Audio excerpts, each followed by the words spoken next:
నమస్తే ఫ్రెండ్స్, రవికిష్ మాన్కర్ మీతో. మీరందరూ హెల్తీగా ఉండాలని కోరుకుంటున్నాను. ఈఎంఆర్ఎస్ 2023కి సంబంధించి ఇక్కడ మీకు అయితే చాలా మందికి డౌట్ అయ్యాయి. అయితే ఇక్కడ మీకు చూడండి, ఏ పోస్టులకి జనరల్ హిందీ అలాగే ఇంగ్లీష్లో 40% క్వాలిఫైయింగ్ మార్క్స్ తప్పనిసరి అన్నట్టుగా అయితే మీకు ఈ డౌట్ క్లారిఫై చేస్తున్నాను. ఎందుకంటే ఇంతకుముందు నేను చేసిన వీడియోలలో జనరల్ హిందీ ప్లేలిస్ట్ అని చేస్తున్నాను కదా, ఆ వీడియోస్ కింద చాలా మంది కామెంట్ చేస్తున్నారు. ఒకరు క్వాలిఫైయింగ్ అవసరం లేదు, ఒకరు క్వాలిఫైయింగ్ అవసరము అని చెప్పేసి అంటున్నారు. సో దానికి నేను మీకు ఈరోజు ఆ డౌట్ అనేది క్లియర్ చేస్తాను. అయితే ఇది ఇప్పుడు వచ్చింది కాబట్టి ఇంకోసారి క్లియర్ చేద్దామని చెప్పేసి నేను చేస్తున్నాను. ఇంతకుముందు నేను ఈఎంఆర్ఎస్ నోటిఫికేషన్ చేసేప్పుడు దాన్ని క్లియర్గా మెన్షన్ చేశాను. అయినా కూడా నేను ఇక్కడ వీడియో చేస్తున్నప్పుడు కూడా కొంతమంది డౌట్స్ అవుతున్నాయి కాబట్టి ఇంకోసారి క్లియర్ చేద్దామని చెప్పేసి నేను విత్ ప్రూఫ్ మీకు ఇప్పుడు చూపిస్తానండి. ఎవరికి ఏ పోస్టులకి మరి క్వాలిఫైయింగ్, ఏ పోస్టులకి హిందీ ఉందా లేదా, ఏ పోస్టులకు తప్పనిసరి అనేది అన్ని డీటెయిల్స్ అయితే మీకు ఇప్పుడు అందిస్తాను. అయితే మీరు ఈ వీడియోని చివరి దాకా చూడండి. అంతకంటే ముందుగా ఈ వీడియోకి ఒక లైక్ చేయండి. మీ యొక్క లైకే నాకు సపోర్టు. అలాగే చాలా మందికి కూడా షేర్ చేయండి. చాలా మందికి కూడా ఈ డౌట్ అనేది క్లియర్ ఉంది కాబట్టి క్లియర్ అయిపోతుందని భావిస్తున్నాను. అలాగే ఛానల్ కొత్తగా ఫస్ట్ టైం విజిట్ చేసినట్లయితే ఛానల్ సబ్స్క్రైబ్ చేసుకున్నట్లయితే ఫస్ట్ పక్కన గంట సింబల్కి ఆల్ సెలెక్ట్ చేసినట్లయితే మీకు నేను చేసే ప్రతి ఒక్క క్లాస్ కానీ అప్డేట్ కానీ నోటిఫికేషన్ కానీ ఏదైనా కూడా మీకు మొదటగా నోటిఫికేషన్ రూపంలో అయితే వస్తుందండి. సో ఈరోజు నేను మీకు ఇది చెప్పడానికి కారణం ఇదేనండి. అందుకంటే ముందుగా మీరు ఇంకా ఎవరైతే జనరల్ హిందీకి సంబంధించి వీడియోస్ ఎవరైతే చూడదు, కింద ప్లేలిస్ట్ అయితే లింక్ ఇవ్వడం జరిగింది. మీరు అక్కడ నుంచి కూడా చూసేయచ్చు.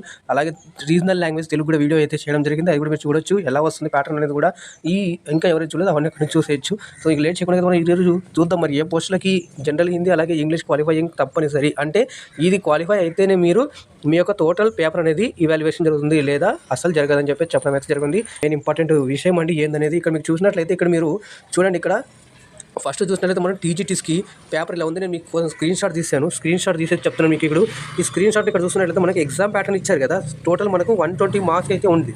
120 మార్క్స్కి పేపర్ ఉంటుంది. తర్వాత ఇక్కడ చూడండి మీకు 30 మార్క్స్. ఇది మీకోసం జూమ్ చేస్తున్నాను. 120 మార్క్స్ 30 మార్క్స్ లాంగ్వేజ్ ఇచ్చాడు. చూడండి, language competency general Hindi and general English and regional language అని చెప్పేసి ఇవ్వడం జరిగింది కదా. 3 ఉంటాయి కదా దీంట్లో. సో ఈ 3 కోసం అయితే మనం వీడియోస్ చేస్తున్నాం. కింద మీరు డిస్క్రిప్షన్లో లింక్ కూడా పొందొచ్చు. ఇంగ్లీష్ కూడా త్వరలోనే వస్తుందండి. సో ఇంకా చూసినట్లయితే వీళ్ళు కింద ఇచ్చారు, క్లియర్గా ఇందులో ఇచ్చారు. ఏమని అంటే ఇన్ ఈచ్ సబ్జెక్ట్ అని ఇచ్చారు. As for the qualifying is score only with minimum 40% marks in each language qualifying 40% marks in each language. అంటే 40% అంటే 10 మార్కులకి ఉంటాయి కాబట్టి మీకు ప్రతి ఒక్క సబ్జెక్ట్లో ఇంగ్లీషు, హిందీ అలాగే మీరు ఇక్కడ రీజనల్ లాంగ్వేజ్ తెలుగు తీసుకుంటే కనుక దాంట్లో ప్రతి ఒక్క దాంట్లో మీకు మినిమం 4 మార్కులు రావాలి 10కి. అప్పుడు మీ పేపర్ అనేది క్వాలిఫై అవుతుంది. ఇక ఫర్దర్గా మీ పేపర్ ఏదైతే ఈ పైన ఏదైతే అన్ని రాస్తుంటారో ఇవన్నీ కూడా మీకు చెక్ చేస్తారు, లేదంటే మీకు చెక్ చేయరు. సో ఇక్కడే మీది క్వాలిఫై అయిపోతే చెక్ అవుతుంది, లేదంటే చెక్ చేయరు. అందుకే నేను అందరికీ జనరల్గా ఒక వీడియో అయితే చేస్తున్నాను. ఎవరికైతే ఈ క్వాలిఫైయింగ్ సంబంధించి డౌట్ ఉందో వాళ్ళందరూ కూడా ఈ వీడియో అనేది షేర్ చేయండి. వాళ్ళకి వీడియో ద్వారా డౌట్ అనేది క్లియర్ అయిపోతుంది కాబట్టి ఆ టెన్షన్ అనేది పోతుంది. మనకి ఏంటంటే ఉన్నా లేకున్నా మనకు ఆన్సర్లు వస్తే పెట్టడం మంచిది. ఎందుకంటే ప్రతి దాంట్లో నెగిటివ్ మార్కింగ్ అయితే కంపల్సరీ. సో ఆ నెగిటివ్ మనం తప్పించుకోలేం కదా. సో మీరు కరెక్ట్ పెట్టినట్టయితే ఆటోమేటిక్గా మనకు మార్క్స్ వస్తాయి 1 మార్క్. సో మీరు పెట్టేటప్పుడు జాగ్రత్తగా పెట్టండి. తక్కువ పెట్టినా అది తక్కువ పెట్టేసి మేము తక్కువ పెట్టాం కదా అనుకోకుండా కరెక్ట్గా పెట్టండి, సరేనా. సో ఇది టీజీటీకి సంబంధించి మీకు డౌట్ క్లియర్ అయిపోయింది అనుకుంటున్నాను. సో మరి ఇక్కడ చూసుకున్నట్లయితే మనము ఇంకా ఫర్దర్గా ఇంకా ఎవరైతే డీటెయిల్స్ వేరే పోస్టులు కూడా అప్లై చేశారు, నాన్ టీచింగ్ పోస్టులు అవి కూడా ఉన్నాయి కదా. సో అవి నేను మీకు చెప్తాను. ఇక్కడ ప్రిన్సిపల్ సంబంధించారు. ఇక్కడ ఇంకా పీజీటీ వాళ్ళకి, ఇప్పుడు పీజీటీ వాళ్ళకి కూడా చాలా మంది ఎగ్జామ్ ప్యాటర్న్స్ చూడండి. ఇక్కడ సేమ్ అదేనండి. ఇక్కడ పీజీటీ వాళ్ళకి ఇక్కడ మనకు 20 మార్క్స్ రావాలి. పీజీటీ వాళ్ళకి ఏంటంటే 20 మార్క్స్ ఉంటాయి. క్వాలిఫైయింగ్ నేచర్ వచ్చేసి మనకు ఇక్కడ మీరు చూస్తే కింద చూడండి క్వాలిఫైయింగ్ 20 మార్క్స్. ఇక్కడ చూడండి 130కి మనకు అది ఉంటుంది. పైన 20 మార్క్స్ క్వాలిఫైయింగ్ ఉంటుంది.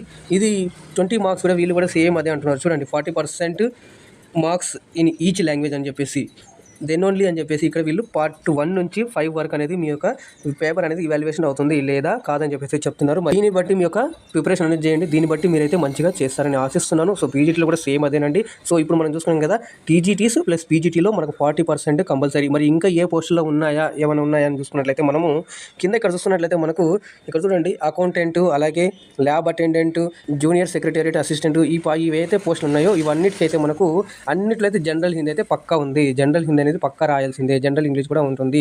సో ఇది మీరు గుర్తుపెట్టుకొని దానికి అనుగుణంగా మీరు రాసినట్లయితే దాంట్లో అన్నింటిలో కూడా దాదాపుగా మీకు 30 మార్కులకు వస్తుంది. 15 మార్కులు జనరల్ హిందీ, 15 మార్కులు జనరల్ ఇంగ్లీష్ ఉంటుంది. సో దాంట్లో అయితే మీకు ఏంటంటే చూడండి, ఇక్కడ మీకు ఒకటి చూపించడానికి అయితే ఇలా చేశాను. ఇక్కడ వీళ్ళు ఏమన్నారంటే చూడండి, language competency test general English and general Hindi 10 marks each in language అని చెప్పేసి అన్నారు కదా. సో ఇక్కడ ఏంటంటే 10 మార్కులకు వీళ్ళకి ఇది ఒకటి 20 మార్కులకు వచ్చాయి. అలాగే ఎవరైతే హాస్టల్ వార్డెన్ రాస్తున్నారో, అలాగే ఇంకెవరైతే దీంట్లో రాస్తున్నారో వాళ్ళందరికీ కూడా 15 మార్క్స్ అయితే ఇంగ్లీష్, 15 మార్క్స్ హిందీ ఇవ్వడం అయితే జరిగింది. ఈ అకౌంటెంట్కి మాత్రమే 10 మార్క్స్ అయితే ఇవ్వడం జరిగింది. సో మరి ఎవరైతే చూస్తున్నారో ఇది ఏంటంటే నాన్ టీచింగ్ వాళ్ళకైతే క్వాలిఫైయింగ్ నేచర్ అయితే కాదు, అన్ని మార్కులు అయితే యాడ్ అవుతాయి. ఈ లాంగ్వేజ్ కాంపిటెన్సీ మార్కులు కూడా దాంట్లో యాడ్ అవుతాయి.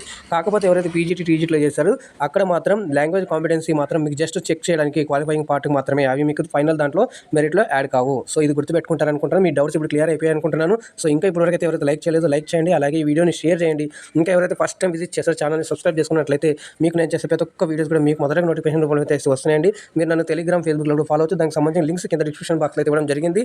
మీకు ఇంకా ఏమైనా డౌట్స్, కామెంట్స్, సజెషన్స్ ఏమన్నా కింద కామెంట్ చేయండి, దానికి తప్పకుండా రిప్లై ఇస్తున్నాను. ఎవరికి చెప్పేది ఏంటంటే మీరు సురక్షితంగా ఉండండి, జాగ్రత్తగా ఉండండి, move forward with positive vibrations. ఏది ఉన్నా కూడా మనకు సమస్యలు ఎన్నో ఉంటాయి. వాటిని చూసి మనం పారిపోకూడదండి. వాటిని ఎదుర్కొని ధైర్యంగా నిలబడినప్పుడే మనం ఏదో ఒక రోజు తప్పకుండా విజయాన్ని సాధిస్తాం. సో మళ్ళీ కలుద్దాం మరొక వీడియోలో. అందాక ధన్యవాదాలు. జై హింద్. Take care.